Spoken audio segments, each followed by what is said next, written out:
the way the Holy Spirit directs us is often totally contrary to natural reason or wisdom.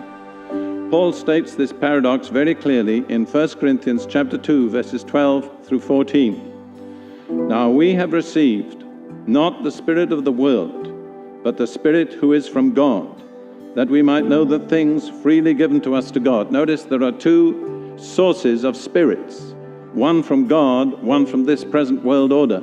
The one that comes from this world order is not the Spirit of God, it's another kind of spirit.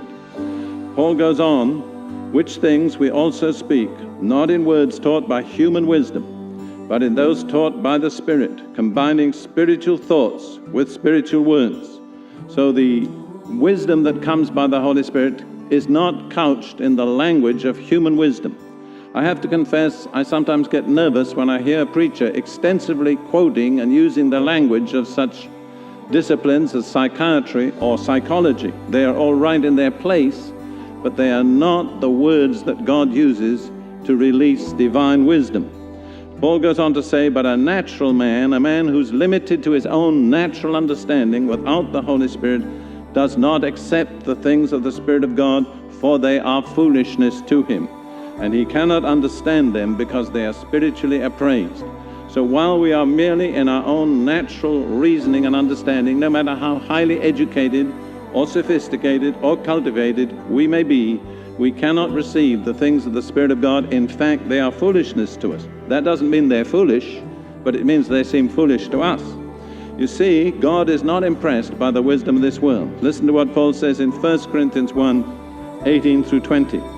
For the word of the cross is to those who are perishing foolishness, but to us who are being saved, it is the power of God. See, the message doesn't change, it's our response. If we receive it in the natural, it's foolishness. If we let the Holy Spirit interpret it to us, it becomes the power of God. Paul goes on, for it is written, he's quoting from the Old Testament, I will destroy the wisdom of the wise, and the cleverness of the clever I will set aside. That's God speaking. Then Paul asks, where is the wise man? Where is the scribe? Where is the debater of this age? Has not God made foolish the wisdom of the world? That's a very solemn thought today, because so much of the church is bowing before the altar of the wisdom of this world. But God has made that foolish. Paul goes on again in the same theme in 1 Corinthians 3, 18 through 20. Let no man deceive himself. If any man among you thinks that he is wise in this age, let him become foolish, that he may become wise. Now perhaps I can interject a word of personal testimony. I had the privilege of a very elaborate and advanced education in Britain, and my special field of study was what Paul calls the wisdom of this world, which was philosophy, and primarily Greek philosophy, the very thing Paul had in mind when he wrote this epistle. And I have to say that when I came to God and knew Him, I had to become a fool first before I could begin to enter into the wisdom of God. So if any man seems to be wise in this world, Paul says, the first thing he has to do is to become a fool in his own eyes and in the eyes of others, that he may become truly wise. Paul goes on again, for the wisdom of this world is foolishness before God. For it is written, He, God, is the one who catches the wise in their craftiness. And again, the Lord knows the reasonings of the wise, that they are useless.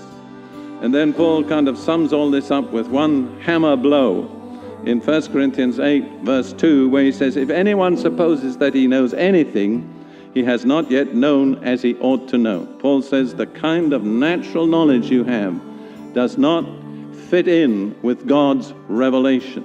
The first thing you have to do is to come to the end of all that natural reasoning and reliance on your own intellect and your education. Humble and abase your mind before God and acknowledge that what you have is not divine wisdom, and then the Holy Spirit will begin to impart to you divine wisdom. But there is this process of self-humbling that has to take place first. And I think the people who find it hardest in this world to humble themselves before God are intellectuals. I think the cultivation of the intellect strengthens pride in man perhaps more than any other. Wealth tends to make people proud, Political power tends to make people proud. There are various things. Personal beauty tends to make people proud, but I think the strongest fortress of pride in natural man is that which comes through the cultivation of his own intellect. You see, it isn't that God doesn't have any wisdom. God indeed is the source of all true wisdom, and he makes this available to his people. But God has another kind of wisdom. The key to God's wisdom is the cross. You see, the cross to natural thinking is the sum total of God's foolishness. He sent his Son into the world to save the world, and he allowed his Son to be seized by sinners, given a false trial, condemned to death, and die in agony and shame. What could be more foolish than that if you are seeking to release your power to save mankind? But Paul says, in actual fact, the cross, what happened on that, is the key to all wisdom and all power that comes from God. This is what Paul says in 1 Corinthians 2, 4 through 8. You'll notice nearly all my quotations are from 1 Corinthians, because it's in that particular epistle that Paul nails down the wisdom of this world and shows what it really is. Paul says, my message and my preaching were not in persuasive words of wisdom, but in demonstration of the Spirit, the Holy Spirit, and power, that your faith should not rest on the wisdom of men, but on the power of God. That's so important. Now, a generation ago, I studied contemporary philosophy, what was contemporary in those days. The real exciting thing in those days was what they called linguistic philosophy. And I sat at the feet of the best known of all the professors, Ludwig Wittgenstein. I was his pupil for 2 years. But I have to tell you today, all that's out of date. It's completely changed. So if I had based my faith on that kind of wisdom today, I'd have no basis for it, you see? So it's not a safe basis for your faith. Your faith has got to be based on the power of God, not on human wisdom, because the power of God doesn't change. Then Paul goes on to say, yet we do speak wisdom among those who are mature, a wisdom, however, not of this age, nor of the rulers of this age who are passing away, but we speak God's wisdom in a mystery. Oh, I love that. God's wisdom in a mystery. God has wisdom, secret, hidden wisdom of God. You see, as a philosopher, that's what I was really looking for. I was looking for wisdom. The word philosophy means the love of wisdom.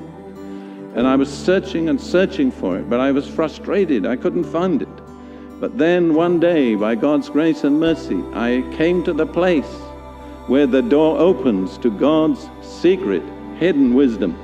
This is what Paul says about it. I can never read these words without getting excited.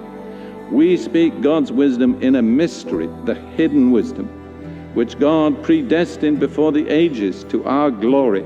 That's an exciting statement. You have to admit that God has a wisdom which he ordained before creation, and the purpose of his wisdom, listen to this, the purpose of his wisdom is to bring us to his glory.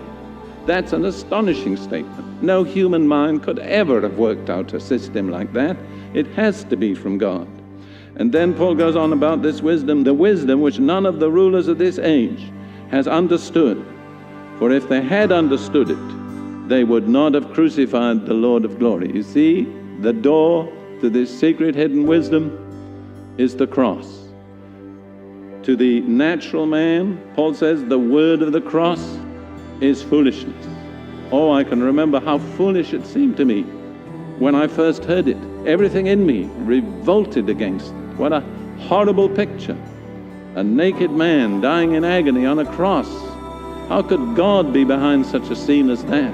What does that have to offer to us? But then the Holy Spirit opened my understanding. I had a personal encounter with the man who hung on the cross, and I found that the cross is the doorway, and the only doorway, to the secret hidden wisdom of God. But to come to that doorway, before you become wise in that wisdom, you have to become foolish in the natural wisdom. Paul said, if any man seems to be wise, let him become a fool, that he may be wise.